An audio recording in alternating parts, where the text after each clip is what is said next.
Inatasan ng National Disaster Risk Reduction and Management Council ang lahat ng regional at local disaster risk reduction and management councils kabilang ang mga tanggapan ng Office of Civil Defense sa rehiyon na agad na ipatupad ang minimum preparedness measures bilang tugon sa banta ng low pressure area at umiiral na southwest monsoon o habagat. Ito ay sa pamamagitan ng memorandum na ibinaba ni OCD Assistant Secretary Cesar Idio. Posible kasing makaranas ang pagbaha at mga pagguho ng lupa ang mga lugar na itinuturing na hazard prone, lalo na kung saan mataas ang antas ng ulang naitala nitong mga nakaraang araw na nagdulot ng pagkababad o saturated ng lupa. Dahil dito kinakailangang agad ipatupad ang nakasaad sa minimum preparedness checklist kabilang ang mga sumusunod: pag-activate ng response teams gaya ng search and rescue units, health personnel at volunteers,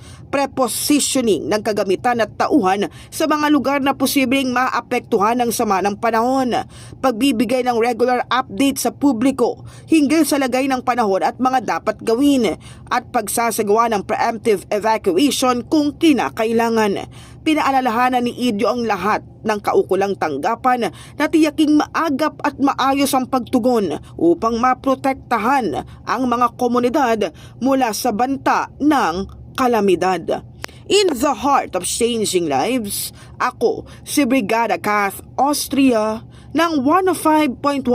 Brigada News FM Manila, the Music and News Authority.